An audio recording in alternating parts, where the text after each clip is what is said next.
urge you to enter this sanctuary during a heavy storm.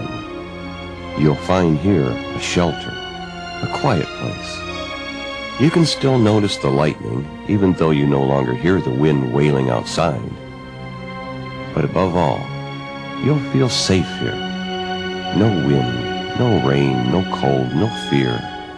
Quiet.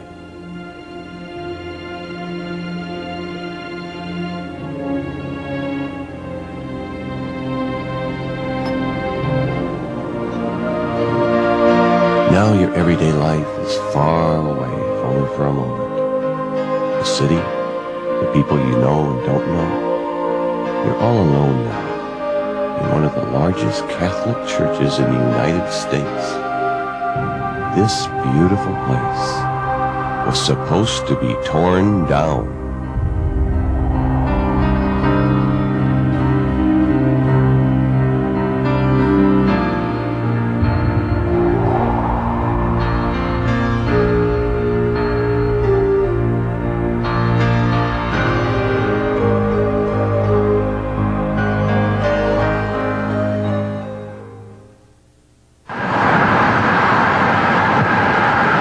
St. Mary of the Angels was built in the years 1915 to 1920 by Polish immigrants for whom the church represented the only place where they felt at home. It was also in this church where they had their social and cultural life, where they knew the language, their traditions, and understood one another.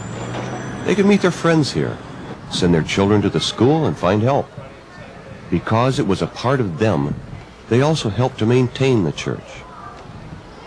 80 years I'm here, because I'm 80 years old. I was born here. Years have passed. St. Mary of the Angels neighborhood has changed, and so did the parishioners. The church, there was more people going than now. There's not many going now like there was. Then we had 8 masses. Now we only got 4.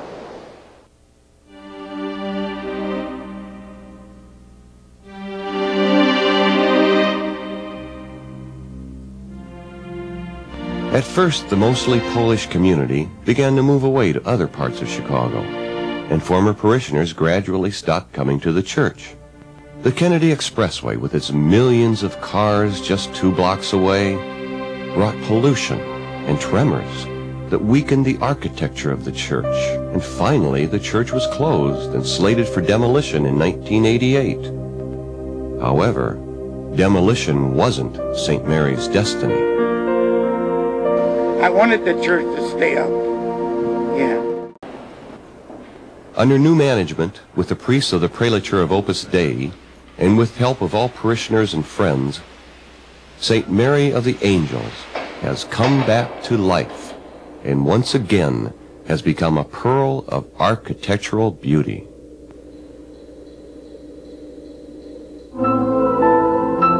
Opus Dei, in English, Work of God, is a very young and unusual institution. It was founded in 1928 by the Spanish priest José María Escriva de Balaguer. Opus Dei, as he said, brings together men and women of every country and of every condition, race, language, milieu, and state of life. They can love and serve God without giving up their ordinary work, their family life, and their normal social relations. One of the examples of the ordinary people who belong to Opus Dei and participate in St. Mary's life are the Carters, an amazing family with 7 children. Well, we live in Glenview, and we joined St. Mary's 5 years ago when we lived in Des Plaines. The reason why we joined the parish basically was when the Cardinal Bernardine asked the priest of Opus Dei to take over the parish, to run the parish, and so because we're in Opus Dei, we felt that we'd love to be able to go there for Mass on Sundays, and we've been doing that for about 5 years now. 80 years have passed since building the church, but it seems that time has stopped. Like a century ago, a group of Polish artists and craftsmen put faith, talent, and effort into bringing St. Mary back to her original splendor. The whole project is called the Angels 2000 Capital Campaign. Prace nasze wykonujemy w sposób bardzo misterny i dokładny. We work with great attention to details. Although we realize that no one will see those details from down below, we still carry out our work as if it were to be admired by everyone from a distance of a few feet.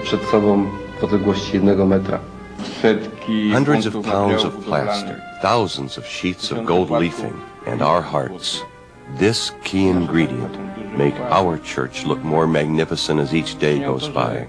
People come to us to express their admiration, embrace us, congratulate us. This is my greatest experience of success.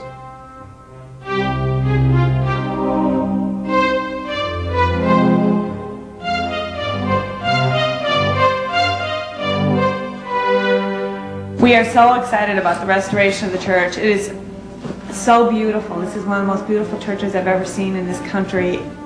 Monumental shapes, magnificent paintings, gilding, gold leafing, altars, and new lighting make the church look awesome.